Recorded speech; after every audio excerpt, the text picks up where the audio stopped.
అదే RTV app వార్తల్ని క్షణాల్లో చదివే అవకాశం ఉంటుంది. ఒక న్యూస్ పేపర్, ఒక టెలివిజన్ ఛానల్ మీ చేతుల్లో ఎప్పుడు ఉంటాయి. సార్ ఇది అన్యాయంగా కడుతున్నాడు, దీన్ని దయచేసి ఆపండి అని చెప్పినాం. ఆయన కూడా మద్దతు ఇచ్చాడు. ప్రజలందరికీ ఇష్టానుసారం అయితే కట్టమని సార్ వాళ్ళు ముందు మేము కోర్టు వేస్ట్ ఈ భూమి మీద మేము కోర్టు వేస్ట్ తెచ్చుకున్నాం. స్టే ఇంకా కోర్టులోనే ఉంది. వాళ్ళు కోర్టుకు పోలేదు. కమిషనర్ గారు ఇచ్చారంటున్నారు. కోర్టు నుంచి ఏదైతే పర్మిషన్ వచ్చిందో కమిషనర్ గారికి కట్టమని వచ్చిందా కట్టద్దని వచ్చిందా ఎన్విరాన్మెంట్ నుంచి కోర్టు నుంచి మాకు రిప్లై రాలేదు. కోర్టు నుంచి మాకైతే రిప్లై రాలేదు. ఇది కేవలం సురేష్ నాయుడు తన అధికార బలంతో చేస్తున్నాడు, స్వలాభం కోసం చేస్తున్నాడు. ఊరి కోసం చేయడంలే. ఊరి కోసం చేయాల్సిన పనులు చాలా ఉన్నాయి. కానీ ఆయన వాంటెడ్ గా ఒక లోపల ఇక్కడికి ఎవరు రాకూడదు, ఇక్కడ ఏ పండుగలు జరగకూడదు అనే ఒక దురుద్దేశంతో చేస్తున్నాడే గాని రాండి ఎవరైతే దీన్ని మేము అడ్డుకుంటామంటున్నారో వాళ్ళందరూ రావాల్సిందిగా కోరుకుంటారా. దయచేసి గుర్తుపెట్టుకోండి, ఎవరైతే మేము వాంటెడ్ గా ఇది క్రియేటివ్ చేస్తున్నారని మీరు అనుకుంటే మీరు రాండి.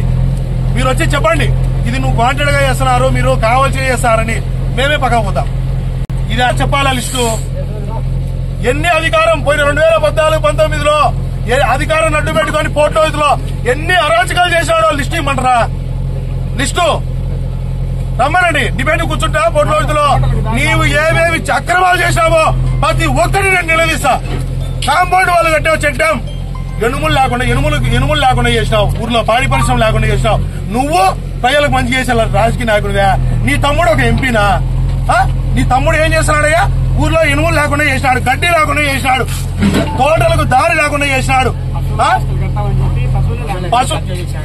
100 ఎకరాలు భయపడి ఇచ్చి రియల్ ఎస్టేట్ జరగకుండా పోర్టులో అడ్డుకట్ట వేశాడు. ప్రజల్ని 20 లక్షలకు 30 లక్షలకు ఎకరా భూమి అంటాడు.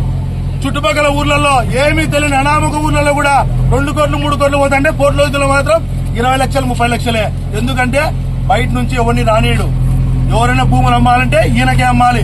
ఈయన గురించి చెప్తే సరిపోదు, చాట భారతం సరిపోదు.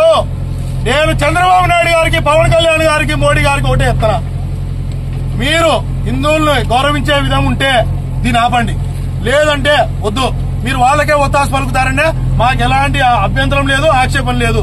అతను కడితే నేను పడగొడతా, ఇది కన్ఫామ్. మీరు ఏమైనా అనుకోండి, ఏమైనా చేయండి. ఆయన అధికార బలంతో నీ జీవితం అంతా గుర్తుపెట్టుకొని, నీ రాజకీయ జీవితం ఎన్నేళ్లుందో నీ జీవితం అంతా పోలీస్ డిపార్ట్మెంట్ అడ్డు పెట్టుకుని నువ్వు చేసినావు తప్ప నువ్వు ప్రజల మనసు గెలిచి నువ్వు ఏ రోజు కానీ ఏ పని చేయలే. ఎందుకంటే నీకు చేత కాదు, నీకు భయం. నువ్వు ప్రతిదీ నీకు భయం. ప్రజలు లేకపోతే ప్రజలు నన్ను వ్యతిరేకిస్తారని ఒక భయం ఉంది నీలో. దానికి నువ్వు తలకి డిపార్ట్మెంట్ కి, ఎస్పీ గారికి ఫోన్ చేసుకుని నాకు వర్క్ వచ్చింది. నాకు ఏం వర్క్ వచ్చింది? నీకు 2023లో వర్క్ వచ్చింది. ఏం చేస్తున్నావు నువ్వు వర్క్? 2023 నుంచి 2025 వచ్చింది.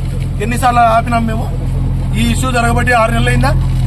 అంతకుముందంతా ఏం చేస్తున్నావు కట్టకుండా? ఎందుకంటే అప్పుడు కడితే నా చేత ఏం కాదు. ఇప్పుడైతే నేను వాళ్ళకి ఫోన్ చేయించుకుంటా. నేను ఫోన్ చేస్తే పలుకుతారు. నిన్న పోర్టులో వచ్చిన మినిస్టర్లు గాని, ఎమ్మెల్యేలకు గాని నేను ఒకటే అడుగుతున్నా, మీరు పోర్టులో వచ్చినారు, ఎంతమంది ప్రజలు మీ కాడికి వచ్చినారు? గ్రామ సమీపాన పెద్దమ్మ గుడి ఎప్పుడో పూర్వీకులు కట్టడం జరిగింది.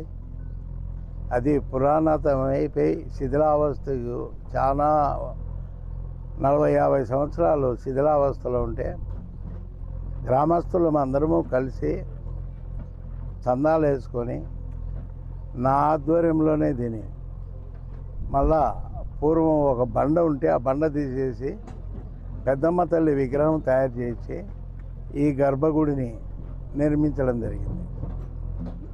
అప్పటి నుంచి కూడా ప్రతిరోజు పూజా కార్యక్రమాలు చేస్తూ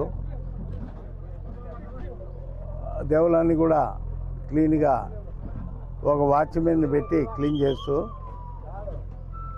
ఇక్కడ మంచిగా నిర్వహించడం జరుగుతుంది. దేవులము ముందు పక్కన ఉన్నటువంటి ఖాళీ స్థలాన్ని